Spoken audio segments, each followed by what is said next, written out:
प्यारे बच्चों, कैसे हैं?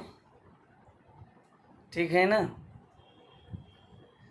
आप 8वीं कक्षा से 9वीं कक्षा पर आ गए हैं।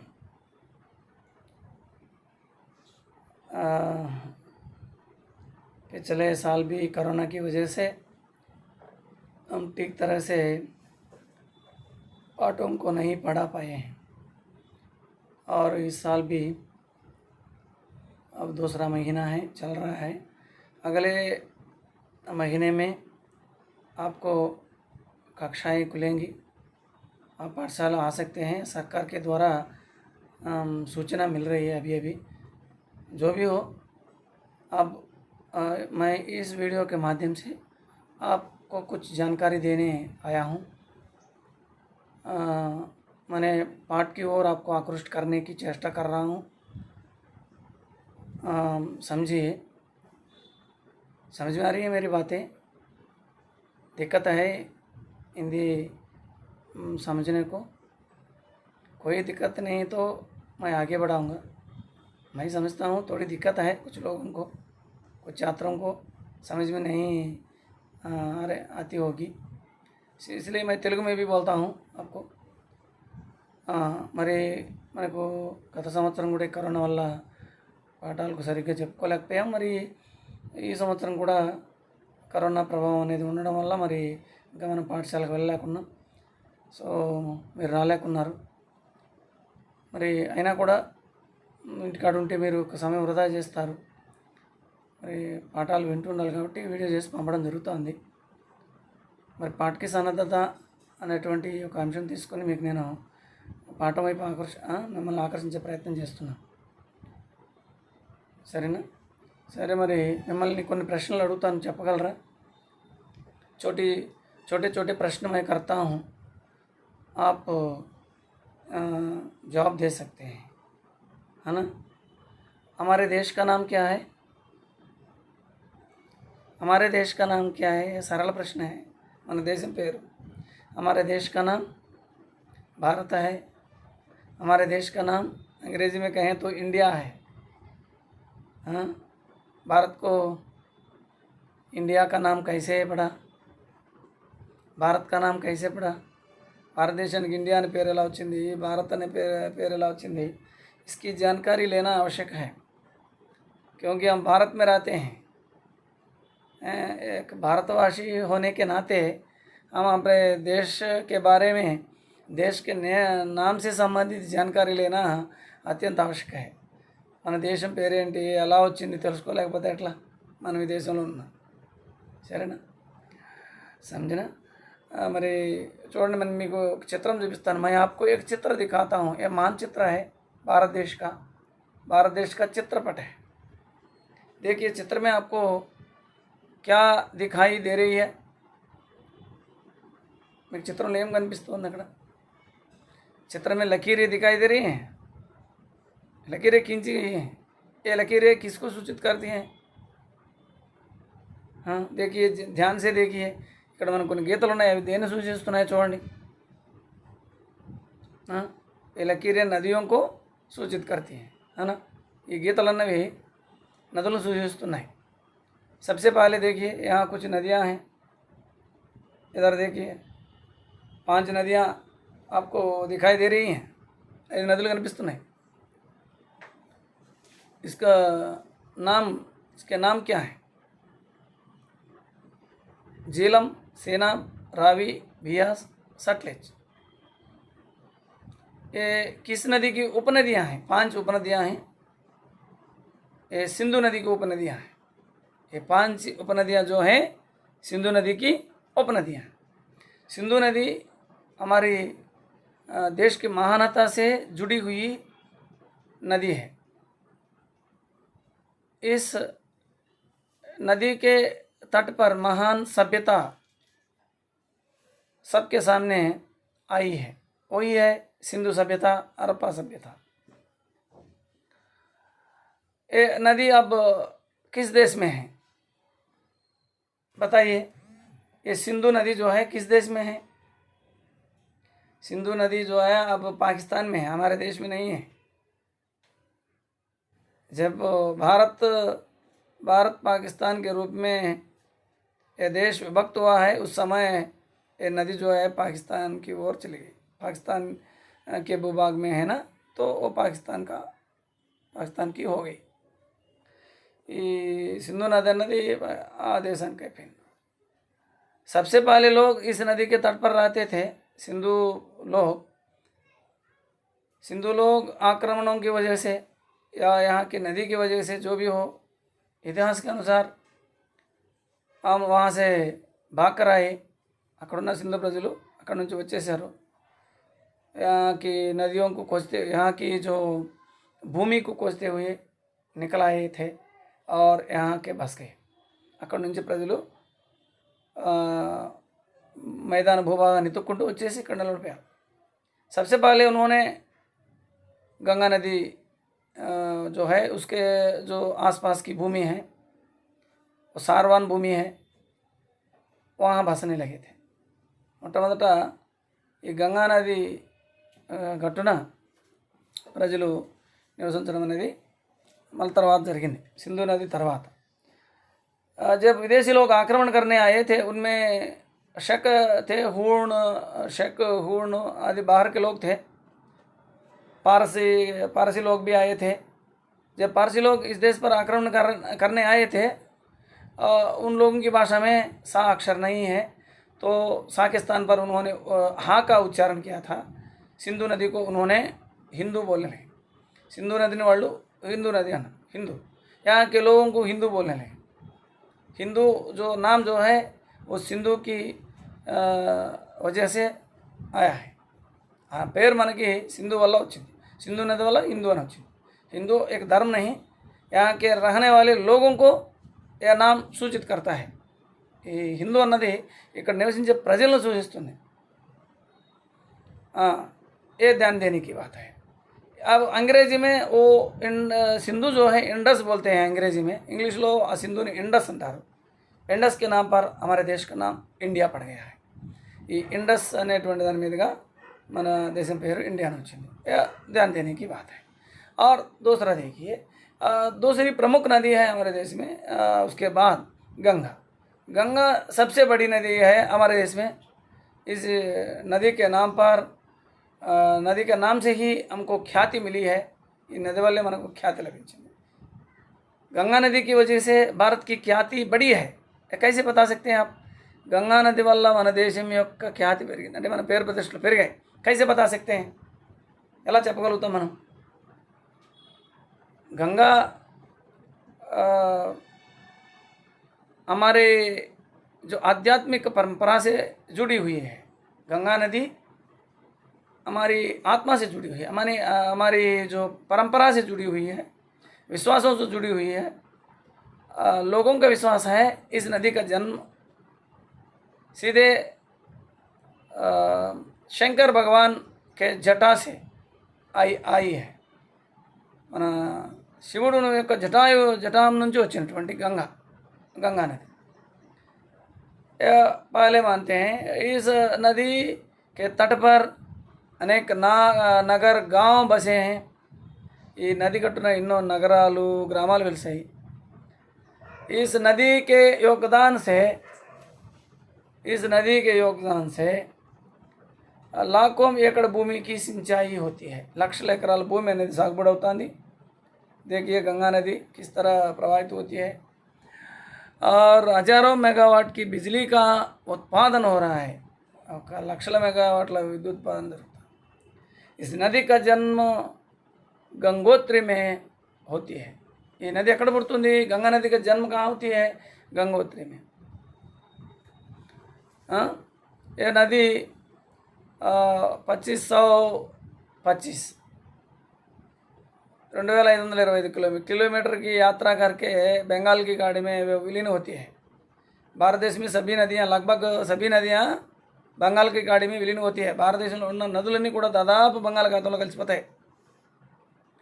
उनमें प्रमुख नदी है गंगा नदी पवित्र नदी है, पुराणों से जुड़ी हुई है।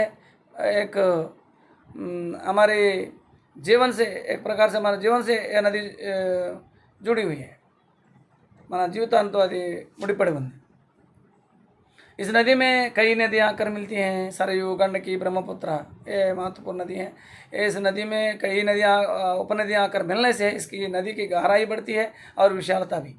ఈ నది లోతు పెరుగుతుంది, వైశాల్యం పెరుగుతుంది, इसकी सौंदर्य भी बढ़ता है, सौंदर्य కూడా పెరుగుతుంది, बढ़ती है. इस तरह ये नदी बहते हुए बंगाल की खाड़ी बांग्लादेश में विलीन होती है. बांग्लादेश में इसको पद्मा कहते हैं. बांग्लादेशలో ఈ నదిని పద్మ అంటారు. और बाकी की नदियाँ देखिए हमारे देश में नदियों का देश है, कई नदियाँ बहती हैं. और यमुना वो गंगा में वो विलीन होती है, ब्रह्मपुत्र गंगा जो है, और महानंदी जो है वो भी है, देखिए. और नर्मदा, तपती, ये दोनों नदियों के बारे में हम जानना आवश्यक है. ये दोनों नदियाँ उल्टे प्रवाहित होती हैं. सब नदियाँ बंगाल की खाड़ी में विलीन होती हैं, तो ये दोनों नदियाँ अरेबियन सागर में विलीन होती हैं. ये बड़ी बात, बड़े सोच मने ध्यान देने की बात है. మనం ఇక్కడ దృష్టి పెట్టాల్సిన విషయం ఏంటంటే అన్ని నదులు పడవ నుంచి తూర్పు ప్రవహిస్తాయి, ఈ రెండు మాత్రం तूर्प నుంచి పడవ ప్రవహిస్తాయి. मध्य प्रदेश के विंध्य पर्वत में इन दोनों नदियों का जन्म होता है. ఈ రెండు నదులు మధ్యప్రదేశ్లోని వింధ్య పర్వతాల్లో జన్మిస్తాయి. और दो नदियाँ हैं, इन दोनों नदियों के बारे में हम जानने की बात है. ये दोनों नदियाँ क्या क्या हैं आप जानते हैं? गोदावरी और कृष्णा. ये दोनों नदियाँ हमारे तेलुगु प्रांत से जुड़ी हुई हैं, है ना.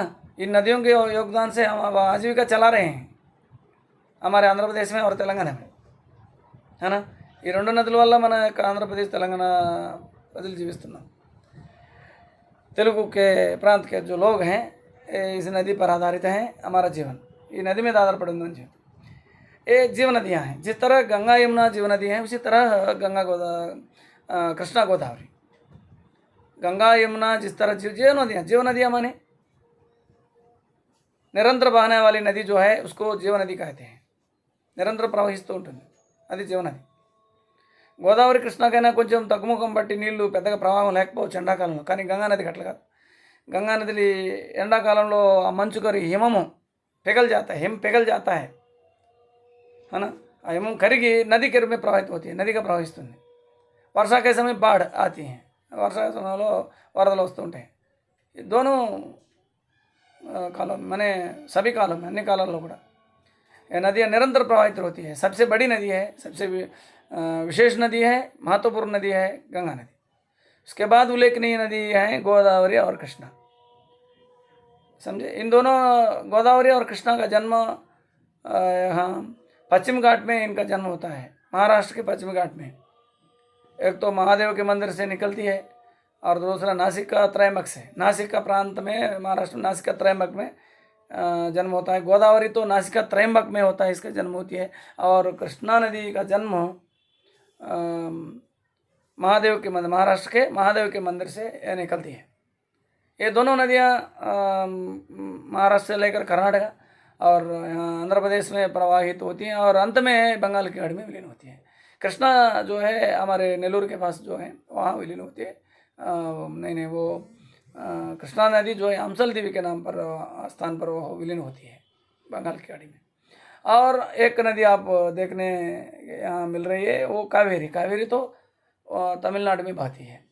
ये सभी नदियाँ बंगाल की खाड़ी में विलीन होने वाली हैं. और आप आगे देखिए, आपको संक्षिप्त परिचय मैं आपको देता हूँ भारत की नदियों के बारे में. यहाँ कुल मिलाकर एक छोटी बड़ी చిన్న పెద్ద అన్ని కలుపుకుంటే 35 నదియాँ, जाने माने नदियाँ तो 35 हैं. ఒక రకంగా చెప్పబడిన నదులు 35 ఉన్నాయి. इनका नाम भी मैंने आपको यहाँ दिया है. हो सके तो अपने अभ्यास पुस्तकों में लिख लीजिए. और एक एक नदी के बारे में भी आप विशेष रूप से लिख सकते हैं.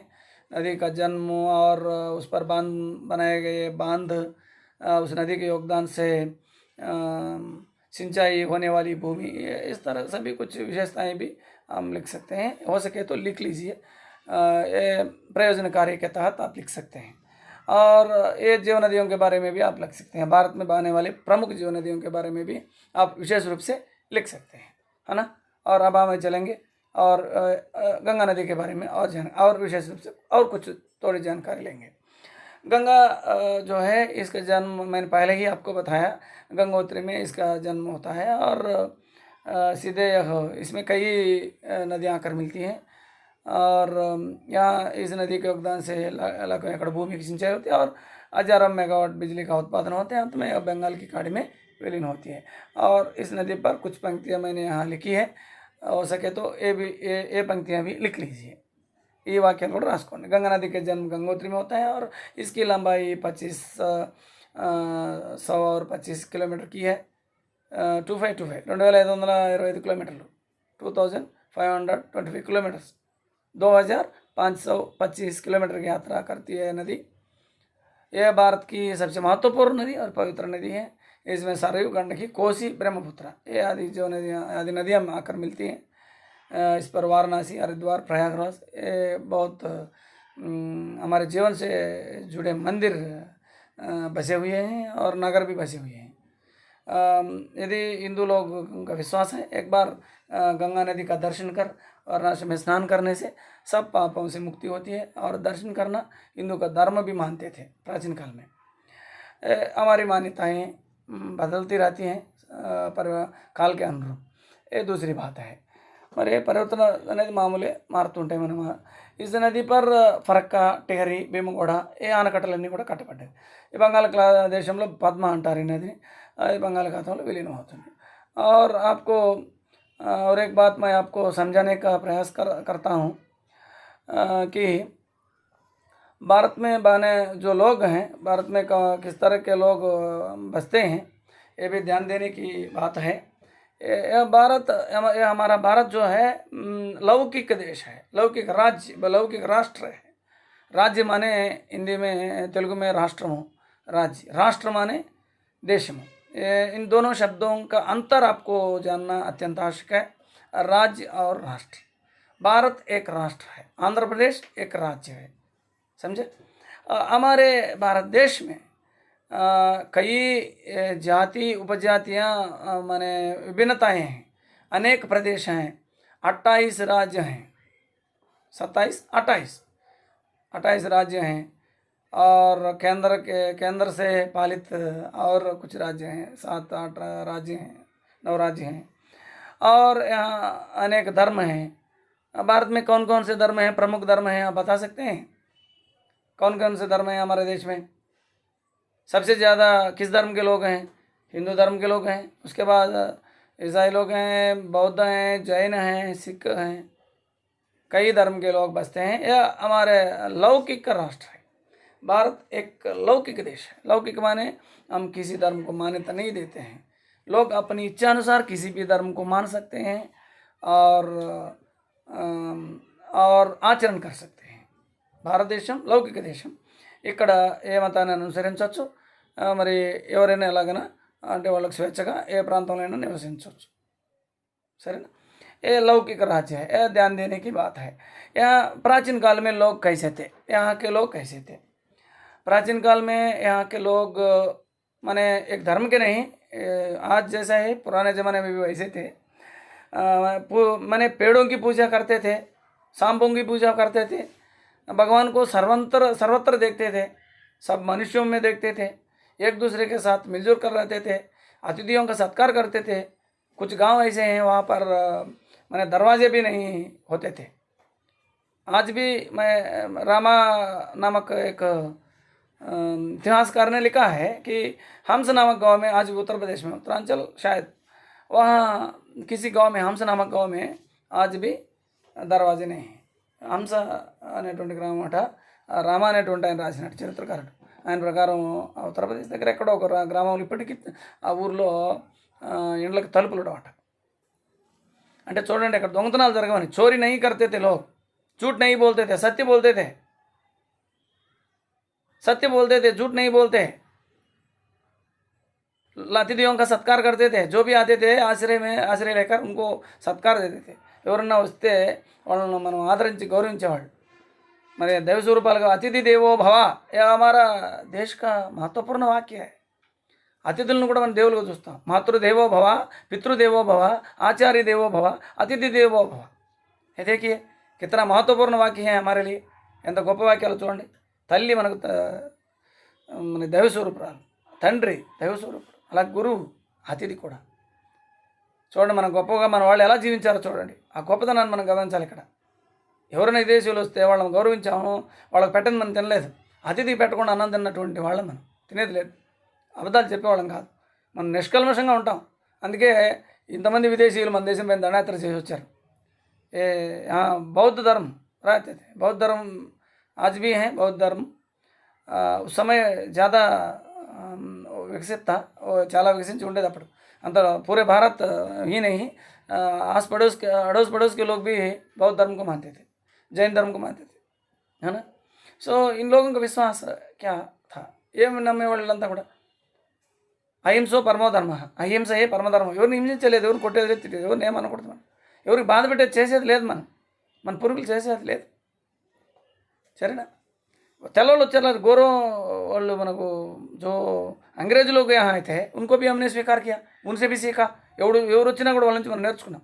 ఈరోజు మనం వేసుకున్నటువంటి వస్త్రాలు, తినేటువంటి తిండి, మన ఆలోచన విధానం అంతా కూడా మంది పూర్వకాలం ఉన్నట్టు ఎక్కడుంది. ఇక్కడ ఎవరు ఏ దేశస్తులు ఈ దేశానికి వచ్చినా మనం వాళ్ళని స్వీకరించాము, వాళ్ళ నుంచి నేర్చుకున్నాము. సరేనా. అది మన గొప్పతనం.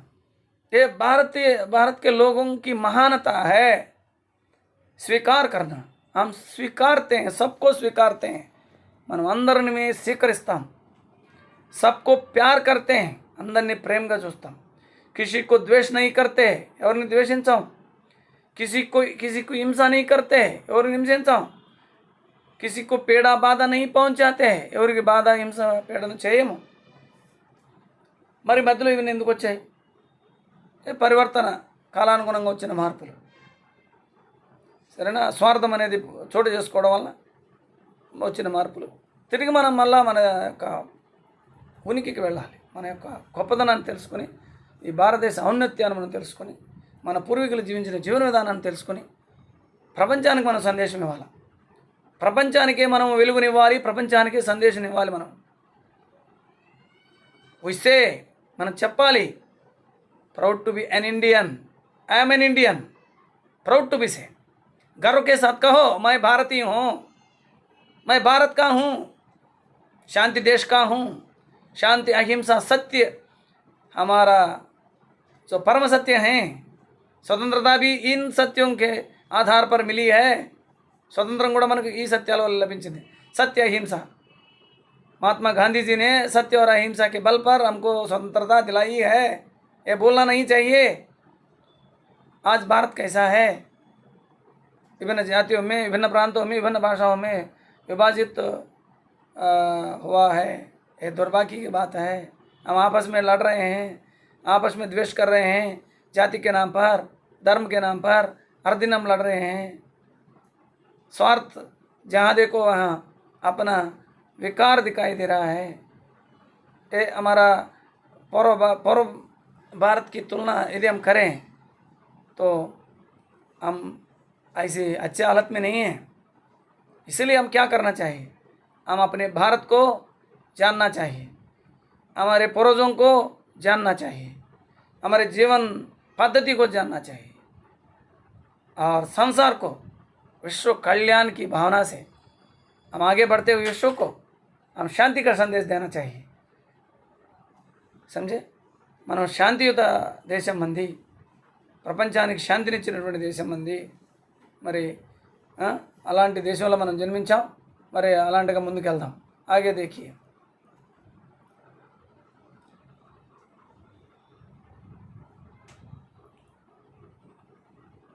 मैंने आपको समझाया गंगा नदी के बारे में. और यहाँ हमको पाठ है, पाठ की ओर हम चलेंगे. पाठ के ओर इधर देखिए, चित्र देखिए. चित्र में आपको क्या दिखाई दे रहा है? पाठ से संबंधित चित्र है, पहला पाठ है. इस पाठ में दिया गया है, पाठ में क्या दिखाई दे रहा है आपको, क्योंकि चित्र में क्या दिखाई दे रहा है. इस चित्र में आपको ఈ చిత్రంలో ఏం కనిపిస్తాను మీకు, ఏమేమి కనిపిస్తున్నాయి? चित्र में एक चिड़िया है, देखिए वो किस रंग में है? सफ़ेद रंग में है. सफ़ेद रंग किसका सूचक है? और देखिए, और ऊपर जो है 3 रंग है दिखाई दे रहे हैं हमको. ऊपर जो है केसरिया रंग की है, और बीच में सफ़ेद रंग की है, और नीचे जो है हरा रंग है ना. तीन रंग हैं। ये तीनों रंग किसको सूचित करते हैं? हमारे झंडे को, जातीय माने राष्ट्रीय झंडे को सूचित करते हैं। हमारे राष्ट्रीय झंडा है, हमारे राष्ट्रीय झंडे में तीन रंग हैं, तीन पट्टियां हैं, एक हर एक पट्टी की अपनी विशेषता है। ऊपर वाली पट्टी जो है केसरिया रंग है, यह त्याग का चिन्ह है। हम अपने को त्याग की भावना, भारत में जो लोग रहते हैं वो त्याग भावना के हैं, इसको सूचित करता है केसरिया रंग। और बीच की पट्टी जो है सफ़ेद रंग है, यह क्या है? शांति, सुख शांति का है। हम शांति से रहते हैं, किसी को हिंसा नहीं करते, किसी की हिंसा नहीं करते, किसी को पीड़ा बाधा नहीं पहुंचाते। ये शांति को सूचित करने वाला संग माने पट्टी है, रंग है। और अंत में देखिए, जो अंत में जो है हरा रंग है, ये सुख शांति है, सुख समृद्धि। भारत कृषि प्रधान देश है, संविधान के द्वारा भी इसको मान्यता दी गई है। यहाँ खेती की महत्ता को बढ़ाने के कदम उठाए गए हैं। पंचवर्षीय योजना में, जो पहली पंचवर्षीय योजना है, उसमें खेती को ही प्राथमिकता दी गई है। 5 year ప్లాన్ మన దేశంలో ఎస్టాబ్లిష్మెంట్ అయిన ఆఫ్టర్ ఇండిపెండెన్స్, భారతదేశం తర్వాత మన దేశంలో 5 సంవత్సరాల మరి ప్రణాళిక అనేది ఏర్పాటు చేసుకున్నప్పుడు మొట్టమొదటి ప్రణాళిక మనము వ్యవసాయం పైన మనం పెట్టాం, వ్యవసాయం మీద ఖర్చు పెట్టాం ఎక్కువ డబ్బులు। ఎందుకు? यहाँ के जो लोग हैं 80% जनता जो है खेती पर निर्भर है। ఇక్కడ 80% పీపుల్ వ్యవసాయం మీద ఆధారపడి జీవిస్తున్నారు। यहाँ की भूमि जो है हरा भरा रहती है, इकड़ुन्न भूमि अंता कूड़ा पच्चगा उंटुंदी, अनेक फसलें हम उगाते हैं, समझे। ये देखिए चित्र में एक चिड़िया है, ये चिड़िया जो है शांति का संदेश देने वाला है ना, शांति का संदेश देने वाला है। और ऐसे कुछ प्रश्न भी हैं इस चित्र से संबंधित। चित्र में क्या क्या दिखाई दे रहे हैं? चित्र में चिड़िया, हमारा जो है सूरज भी है, और केसरिया रंग है, सफ़ेद रंग है, और अंत में हरा रंग भी है, खेत भी हैं, ये भी हम जानते हैं, देख सकते हैं। और उड़ान, चमकना, खिलना आदि शब्द इस चित्र में किन से जुड़ा सकते हैं? उड़ना जो है, चमकना माने मेरवడం, उड़ना एगरడం, खिलना विकसिंचడం, ये सभी ये शब्द जो हैं इस चित्र में किसके साथ जुड़ सकते हैं? ये पदाल मन देन తెలియపరుస్తాయి है मन की। उड़ना जो है स्वतंत्रता की बात याद दिलाता है। हम स्वतंत्र हैं, हमारा देश स्वतंत्र राष्ट्र है, स्वतंत्र देश है हमारा भारत स्वतंत्र है। और यहाँ प्रगति का संकेत है खिलने का मतलब है विकसित करना, प्रगति का संकेत है, प्रगति को सूचित करता है। चमकना माने प्रतिभा, यहाँ प्रतिभा की कमी नहीं है भारत में। हम भारतवासी किसी से कमी नहीं है, हमारे पास बुद्धि है, ज्ञान है, संसार को शिक्षा देने का ज्ञान हमारे पास है, संसार को शिक्षा देने का ज्ञान है। प्राचीन काल में विदेशी लोग यहाँ आते थे पढ़ने के लिए, सारनाथ, नालंदा, नागार्जुन कोंडा हम जानते हैं। हमारे आंध्र प्रदेश में नागार्जुन कोंडा बहुत बड़े प्रसिद्ध बौद्ध केंद्र था।